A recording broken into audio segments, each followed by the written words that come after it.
ये चीज़ बताया। और अभी मैं ये बोलना चाहता हूँ, there are two things I would like to flag. पहला क्या होता है कि ये डॉक्यूमेंट अपडेट प्रोजेक्ट में आप किसी प्रकार की स्टैंडर्ड सर्टिफिकेट मत लीजिए। Standard certificate is not accepted for document update project. ये डॉक्यूमेंट अपडेट प्रोजेक्ट हम इसीलिए कर रहे हैं कि जिसका पुरानी डॉक्यूमेंट्स हमारे पास नहीं है, अगर वहाँ भी हम स्टैंडर्ड सर्टिफिकेट अप्रूव करेंगे तो गलत बात है, उसका पर्यवसान बहुत कठिन होता है।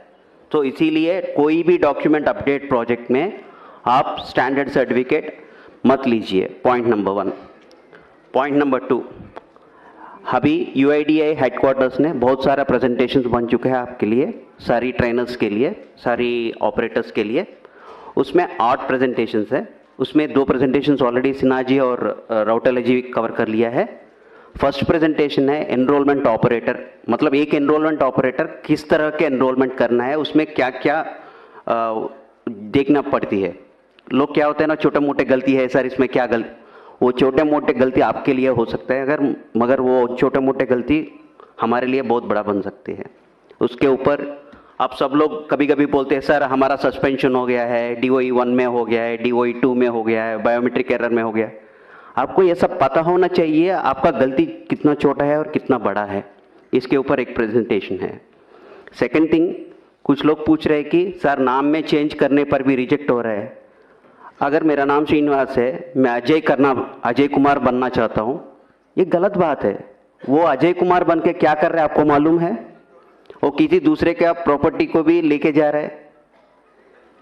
ये ऐसा स्थिति है ग्राउंड पे। इसीलिए आप जो भी नाम चेंज कर रहे हैं, मतलब श्रीनिवास से कोई दूसरा नाम, कोई दूसरा नाम से तीसरा नाम, ऐसा हो रहा है कि सोचो उस आदमी को सही डॉक्यूमेंट लेके आ रहे हैं कि नहीं आ रहे हैं, वो सब सोच लो, उसका पर्यवसान बहुत कठिन होता है।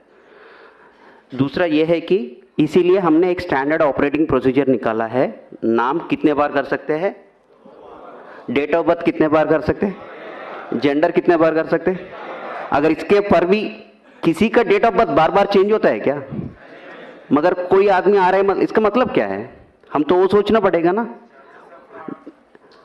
फ्रॉड भी हो सकता है, कभी हमने भी गलती कर लिया होगा ना, आंख बंद करके टकाटक मार लिया हो तो गलत हो गया होगा।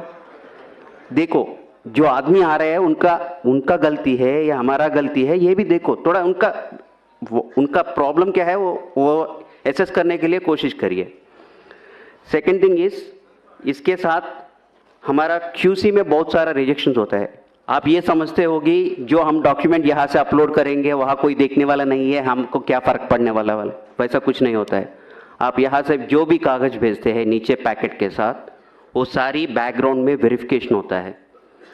मैं आपको बोलता हूँ, मानो न मानो आपका बात है, डॉक्यूमेंट होता है, डॉक्यूमेंट को इस तरफ आगे साइड उनका प्रूफ ऑफ आइडेंटिटी होता है। फ़ोन पे बात करते रहे या कोई दूसरे बात करते रहो, उल्टा करके स्कैन करते हैं। मेरे को क्या आता है, वाइट पेपर आता है। ये DOE 1 है, क्योंकि जहाँ पे प्रूफ ऑफ आइडेंटिटी अपलोड करना था आपने सफ़ेद कागज़ अपलोड किया। ये तो एकदम फ्रॉड है।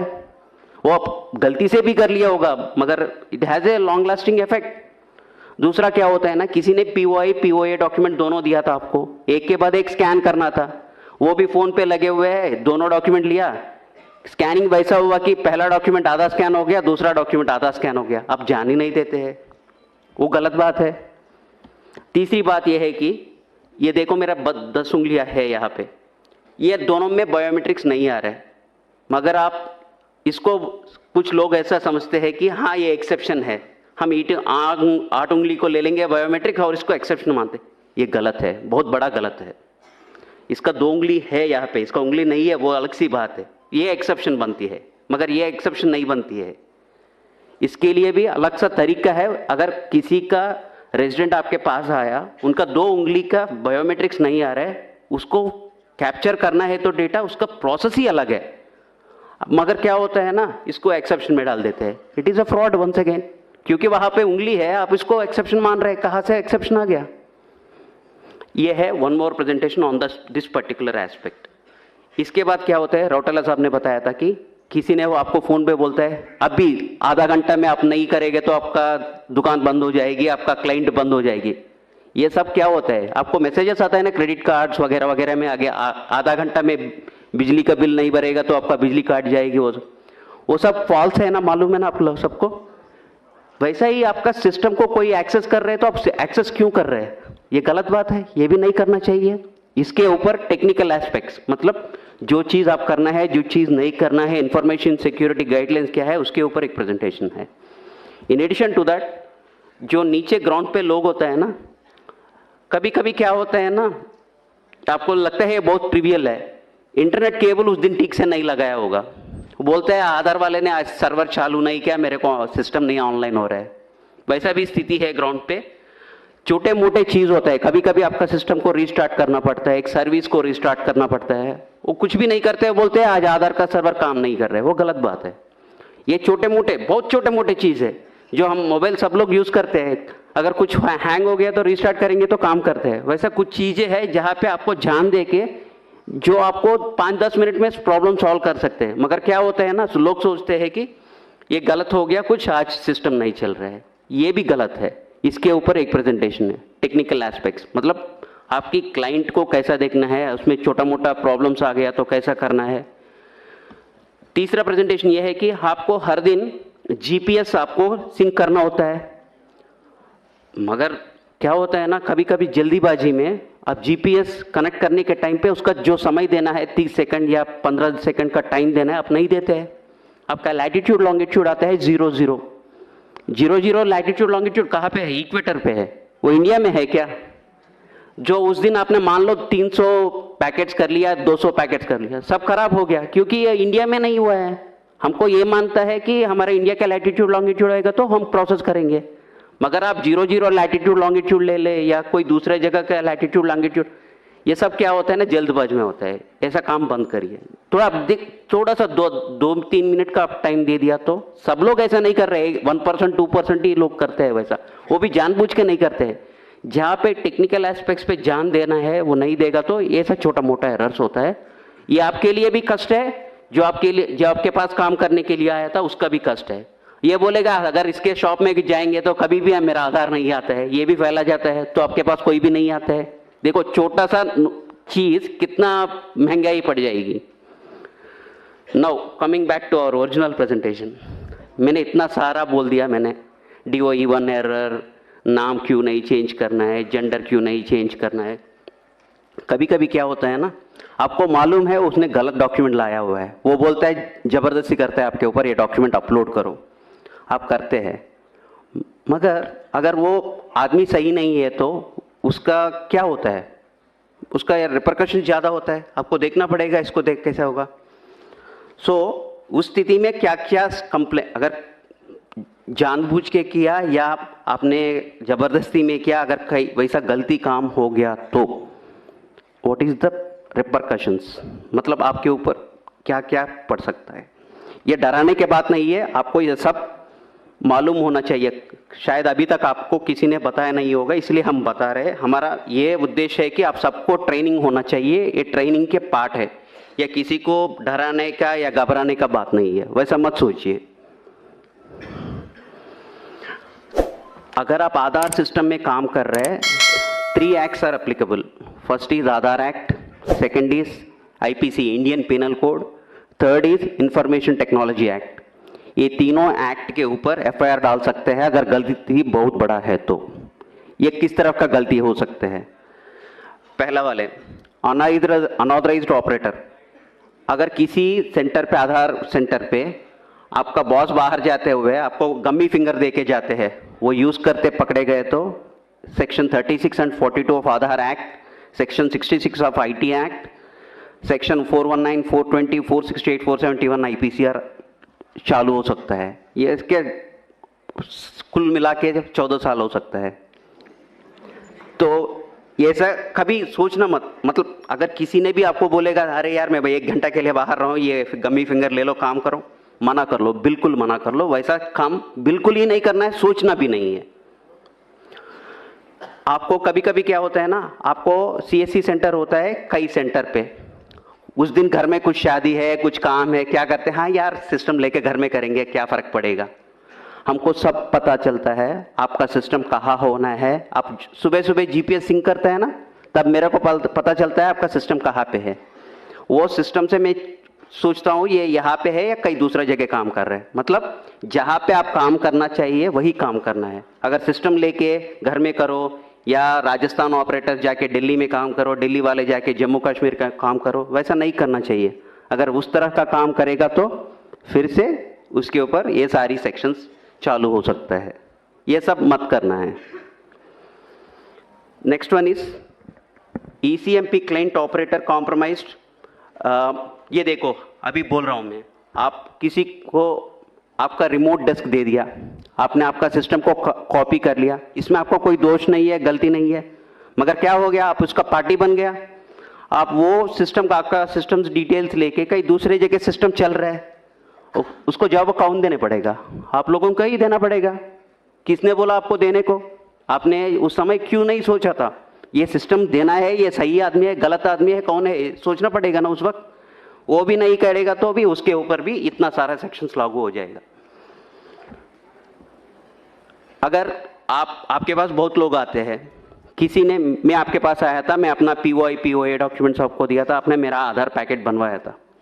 अगर आप उस समय एक एक्स्ट्रा जेरोक्स कॉपी निकला या किसी को आपकी पास जो भी रेजिडेंट्स आ रहे हैं उसका आइडेंटिटी इंफॉर्मेशन किसी दूसरे के साथ शेयर कर लिया, वो बहुत बड़ा गलत है, वैसा मत करिए। Section 37 of Aadhaar act is applicable in such case.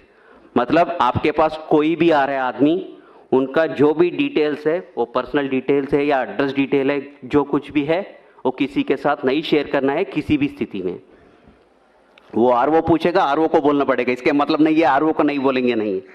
जब इंक्वायरी आएगा RO को बोलना ही पड़ेगा। मतलब आपस में किसी दूसरे के साथ वो किसी का डिटेल्स नहीं शेयर करना है। अभी तक सर ने बताया कि फोन करेंगे हम, अगर 5 लोग बोलेगा कि हाँ ये ज्यादा चार्ज कर रहे हैं, हाँ हो जाएगा, डिसएसोसिएशन हो जाएगा, सस्पेंशन हो जाएगा, फाइनेंशियल पेनल्टीज लग जाएगी। ये सब क्यों करना है? जब आपको सरकार ने नोटिफाई किया था इतना ही पैसा लेना है, उतना ही पैसा ले लीजिए ना। अगर एक भी रुपए ज्यादा ले लिया उसके पर्यवसान के ऊपर, ये देखो section 42 of the Aadhaar act will be applicable on that.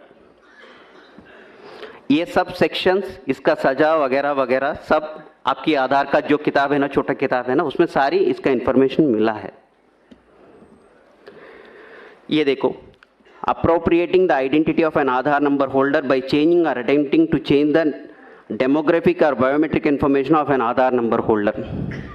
ये मैं वो ही बोल रहा हूँ, किसी दूसरे का आधार व्यक्ति का, मान लो मेरा नाम श्रीनिवास है, आपको मालूम है मेरा नाम श्रीनिवास है, कोई मैं आके आपको बोला अरे यार मेरा नाम श्रीनिवास से कुमार राकेश सिन्हा कर लो, मैं कुछ काम करना है उसके नाम पे बोल के बोलेगा, तो आप उसमें पार्ट मत लेना।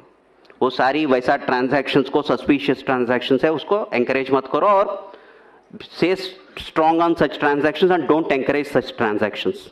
उसका बहुत बड़ा असर हो जाता है। दूसरा यह है कि pretending to be an agency unauthorised to collect identity information of resident. आप CSC पहले था, अभी किसी के कारण से आपका डिसकंटिन्यूएशन हो गया है, आप लोगों को ये मत बताना कि हाँ अभी भी मैं आधार का ऑपरेटर हूँ, मैं काम कर सकता हूँ, आपका ये करवा सकता हूँ, वो करवा सकता हूँ बोल के मत बताना। अगर वो भी करेगा वो भी गलत है, उसका भी पेनल्टी 3 साल की है सजा है और 10,000 की पेनल्टी है। और दूसरा ये है कि intentionally transmitting information collected during enrolment authentication to unauthorised person. मतलब आप पहले भी वही बताया था, किसी के साथ आप इंफॉर्मेशन शेयर करेगा तो 3 साल की सजा और 10,000 का पेनल्टी, कभी कभी 1 लाख की पेनल्टी भी हो सकता है कि कंपनी के ऊपर, अगर कंपनी इन्वॉल्व है तो उसमें। ये unauthorised access to central identity data repository, मतलब कोई दूसरा की तरफ से कंप्यूटर के साथ कोई सॉफ्टवेयर, डुप्लीकेट सॉफ्टवेयर यूज करके जो भी करेगा वो सब ऑलरेडी एक्ट में इंक्लूडेड है। अगर कोई भी इसमें जानबूझ के या गलती से भी आप इसमें इन्वॉल्व हो गया तो इसका पर्यवसान बहुत अलग सा है। इसलिए अब जो भी इंटेंशनली और intentionally don't get involve in that activities. अगर जो भी टैंपरिंग ऑफ डेटा करना चाहते हैं, मतलब डेट ऑफ बर्थ मेरा है 2005, मैं आपको बोलता हूँ 2010 करवा लो भाई, अगर वो कुछ प्रोसेस में कुछ करना शुरू कर लिया, वो भी बड़ा imprisonment up to 10 years in such cases, वो वैसा मत करिए। Unauthorised use of identity information of an individual by requesting entity और ऑफलाइन वेरिफिकेशन। ये क्या है ना, कभी कभी सर ने सुबह बताया था ना, एक आइडेंटिटी कैसा पता होना चाहिए, क्यूआर कोड स्कैन करने से उनका आइडेंटिटी पता चलेगा। अब क्यूआर कोड स्कैन करके कोई दूसरे वाले को ये मत बताना इनका इन्फॉर्मेशन डिटेल्स क्या है, जिसका चाहिए वो करेगा, आपका नहीं है, जिम्मेदारी नहीं है वो। Failing to comply with requirements of the Aadhaar act, मतलब सीएससी के ऊपर आपके बहुत जिम्मेदारी है। आप सीएससी के लिए काम कर रहे हैं, मतलब इसके आपके ऊपर भी बहुत सारे जिम्मेदारियां हैं। आप अगर वो कंप्लाई ना करेगा तो उसके ऊपर भी पेनल्टीज होता है। And in addition all these things, कोई भी तरफ का एक्सप्लिसिटली नहीं डिफाइन किया हुआ है, कोई भी गलतियां है जिसमें एक्शन करना है उसका भी इम्प्रिजनमेंट पनिशमेंट है। ये आपको सबको पता होना चाहिए, क्योंकि इतना बड़ा प्रोजेक्ट कर रहा है, इसमें कष्ट भी होते हैं और हमारा के लाभ भी होते हैं। लाभ हम सबको मालूम है, कष्ट और नष्ट भी सबको मालूम होने से क्या होता है, हम ठीक से काम कर पाएंगे। जो हम सोचते हैं छोटे मोटे गलतियां हैं, वो छोटे मोटे नहीं होते हैं, उसका असर बहुत अलग सा होता है। अब तक तो मैं आधार एक्ट का पेनल्टीज बताया था।